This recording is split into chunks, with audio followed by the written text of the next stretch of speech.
Hello and welcome. My name is Randy Kennett, co-founder of Hone Consulting, where all the work we do is about helping team members and leaders to be more effective team players to achieve greater team work. And one way we do that is through our acclaimed training, Team Player Fundamentals, which is offered as an online course, it's offered as an in-person workshop, and it's offered through one-on-one coaching. Here's the promise of our Team Player Fundamentals training. The promise is this: when it comes to teams and teamwork, everything can rise with these fundamentals in place or fall without these fundamentals in place. Everything when it comes to teams and teamwork. The evidence is clear. The research is clear. I've seen it firsthand myself, working 20 plus years now in business and human resources, in adult education, as a leader, as a coach, consultant, trainer, and facilitator of teams and teamwork. Being involved with a number of different measurement tools like personality assessments and team assessment and team cultural assessments. These fundamentals are the foundation. They are the ones we must get right, the ones we must start with. If you are an individual or a team that has capacity, capabilities in any way to be more effective, personally, professionally, as team players, as leaders, then this training, this free training and this brief video can absolutely help support and serve you. In this free training, this complimentary and brief video, I'm going to introduce you to one of the team player fundamentals. There are 4 foundational team player fundamentals, and the one that I'm introducing to you to now is acting with respect. Acting with respect. Our working definition of respect for our team player fundamentals training, for our time together in this video, is this. We define respect as being respectful towards someone or something. So it's our behaviors towards someone or something. How can we be respectful in terms of how we treat someone or something, in terms of our behaviors? Here's how we can be respectful. We can be respectful through positive attitudes, positive attitudinal characteristics, or put another way, through positive ways of talking, thinking, feeling, and behaving. How else can we be respectful? We can also be respectful by being open-minded. Being open-minded is all about a willingness to consider new and different. New and different, whatever new and different might be. How else can we be respectful? We can be respectful by being considerate. What does considerate look like? It's about courtesy. It's about being polite. It's about showing kindness, kind regard. How else can we be respectful? How else we can be respectful is supportiveness. And supportiveness is all about helping. It's all about caring for someone or something else. That really encompasses our working definition of respect in terms of being respectful, in terms of how we treat others, someone, or something else. With that in mind, here's a question for you. Why do you think disrespect happens? Why do you think there are people that are disrespectful? What do you think one of the main reasons is that disrespect happens, that people might be disrespectful? I mean, there's lots of reasons. What do you think one of the main reasons is? There are lots. One of the main reasons is this. People aren't aware that they're being disrespectful. Honestly, that is one of the main reasons that disrespect happens and that people are disrespectful. They're not aware that they're being disrespectful. And you might be thinking of someone or thinking to yourself, how could someone not know that they're being disrespectful? And maybe you know of someone who is really disrespectful and you just can't imagine how they could not know. They might not know. And the science tells us why. Here's what the science tells us. First, there's a large percentage of our behaviors that are habitual. Habitual meaning normal behaviors, normal for us, that are daily kind of routine behaviors that we do in our lives. Habitual behaviors. A large percentage of all the behaviors we do any given day are habitual. The science also shows us that 90% plus of our habitual behaviors are done at a subconscious level, meaning we have no conscious awareness, thought of the behaviors that we're doing. So here's the connection. If we demonstrate disrespectful behaviors and those disrespectful behaviors are habitual behaviors of ours, then there's a 90% plus chance If they're disrespectful behaviors that are habitual, there's a 90% plus chance we have no conscious thought, awareness to the behavior that we're doing that is disrespectful.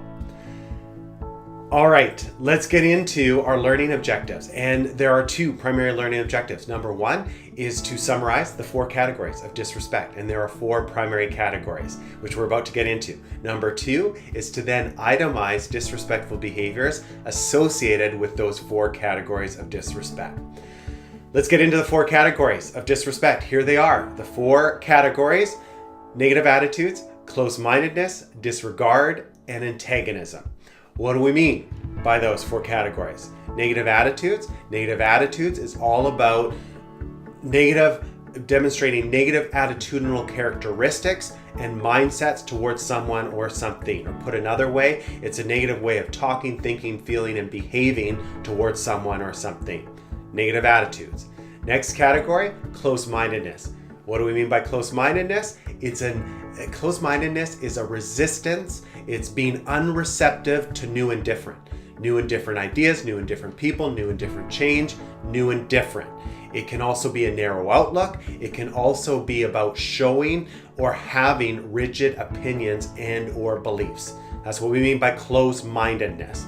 Then we've got disregard, another form of, or another category of disrespect. And disregard is placing little or no importance on someone or something. It's paying little or no attention to someone or something. That's disregard. Another way we can be disrespectful towards someone or something. And the 4th category, antagonism. Antagonism, what we mean by that, antagonism is active opposition that can provoke and upset someone. Active opposition that can provoke and upset someone. Or maybe it's purposeful antagonism, meaning it's active opposition to provoke and upset someone. Here's a question. With thinking about those 4 categories of disrespect, how can we help someone be more respectful who is disrespectful and may not know it? Or how can we help someone be more respectful who is respectful, just realizes that they have room for improvement, that they're not perfect? And how can we help someone if that someone includes ourselves? One of the best places to start is with awareness, and awareness around these 4 categories of disrespect, which are negative attitudes, close-mindedness, disregard, and antagonism. This now brings us to our second learning objectives, which leads to next steps. Our second learning objective is about itemizing disrespectful behaviors associated with those 4 categories of disrespect. If you haven't noticed, there's a link available for you somewhere on this page to a downloadable PDF that will outline these 4 categories of disrespect and will itemize examples of disrespectful behaviors associated with each category. Now, it isn't an exhaustive list of all the disrespectful behaviors in the world. It's some of the main ones for sure, so add your own to the list. The other thing you'll notice is some of the examples of disrespectful behaviors can potentially fit into multiple categories of disrespect. So we've just put them in the category that's potentially the best fit. As far as the next step, I'd get yourself a copy of that downloadable PDF and self-reflect on yourself in terms of what are some of those behaviors that you might demonstrate sometimes, and also complete or look at those behaviors in terms of your team and reflect on your team, and what are some of those disrespectful behaviors that your team might demonstrate sometimes. Better yet, knowing that we can have blind spots, we can have habitual behaviors that might be disrespectful, that are done at an unconscious, subconscious level, get someone else to go through the list and give you feedback on where they might observe you demonstrating some of those behaviors sometime. Get someone else on your team to go through those examples on the team and identify what disrespectful behaviors that they think the team might demonstrate sometimes. Additional next steps. If you have a comment or a question or feedback in general, you'll notice on this page there's a spot where you can type in comments, questions, feedback, or connect with us and share your comments, question, feedback. I welcome And there's no limit. I welcome whatever you have to say, and there really is no limit. So please share. In addition, as far as the next step goes, if you found value and benefited from any information in this video, or know of anyone that you think would find value and benefit from the information in this video, then please like it, please share it, and pass it along. Additional next step.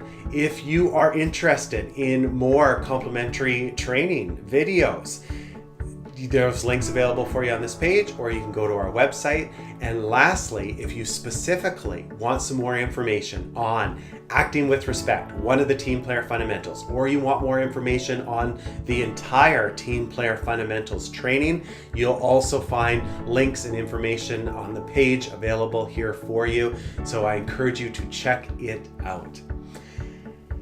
On that note, that brings us to the end, and I just want to leave you with, we all have choices.